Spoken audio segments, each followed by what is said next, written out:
Nous voici réunis ici dans les locaux de l'organisation du centre de réhabilitation Birashoboka Dongozi situé à Maramza, de la zone de Buterere en commune Nahangwa et à mairie de Bujumbura pour échanger sur les thématiques aussi cruciales que d'actualité comme la protection de notre jeunesse contre l'usage des drogues, la traite des personnes et le crime organisé. Cette discussion vient à point nommé et rencontre les préoccupations du gouvernement qui, dans son plan national de développement 2018-2027, place l'employabilité des jeunes et la promotion de l'auto-emploi au cœur de ces axes d'intervention.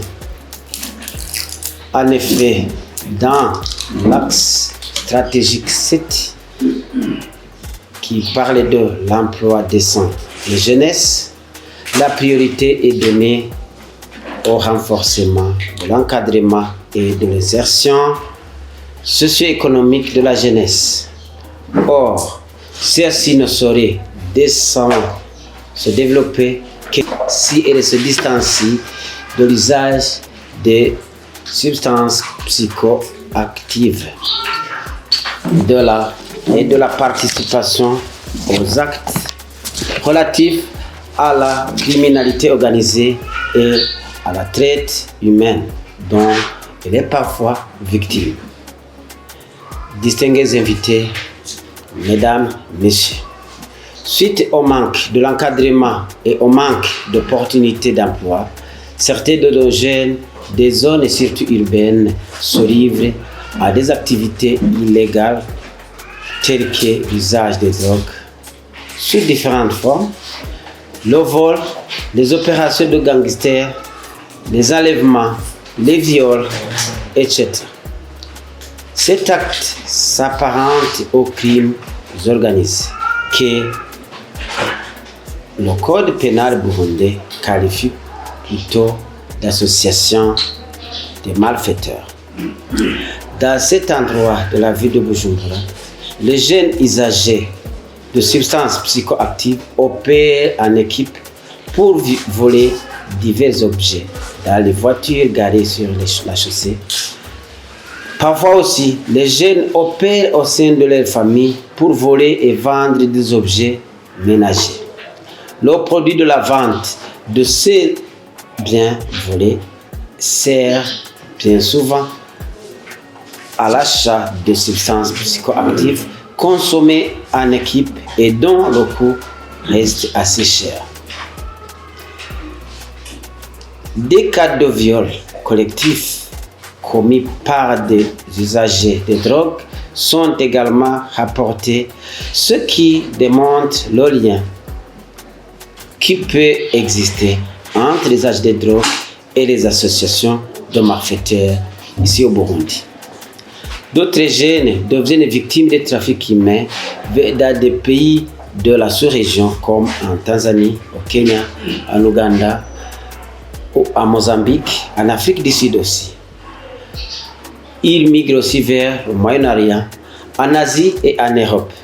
Le trafic humain prend souvent des formes subtiles en passant par des anarques cybercriminels. Le manque d'emploi explique parfois ces mauvais comportements. Mais si les autorités prennent le devant, que la communauté et les acteurs sont sensibilisés sur les méfaits du trafic humain et sur l'usage des substances psychoactives, les jeunes issus de cette communauté pourront apporter de grands changements dans leur vie et dans la société. Ce qui va dans l'esprit et la vision de son Excellence le Président de la République pour faire un Burundi un pays émergent en 2040 et un pays développé en 2060. Et c'est bien cela qui justifie notre présence autour de cette table ronde. Je vous exhorte donc à donner le meilleur de vous-même en participant activement aux échanges et aux débats pour que cette session aboutisse à des propositions et recommandations concrètes pour le bien-être et le bon développement de notre jeunesse.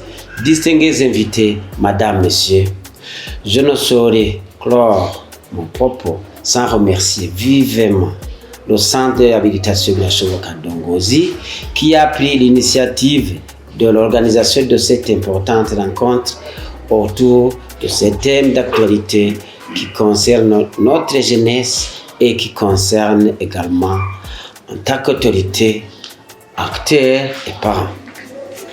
Nous saluons déjà les efforts de cette organisation qui, avec le soutien financier du Fonds de résilience, a prévu de sensibiliser les jeunes sur ces thématiques et qui organise déjà à Maramza des ateliers d'apprentissage de métiers comme la couture, la coiffure, les arts culinaires, l'informatique, l'entrepreneuriat et bien d'autres.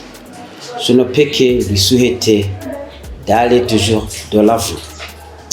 Vive le Burundi digne et prospère. Vive la jeunesse burundaise. Je vous remercie.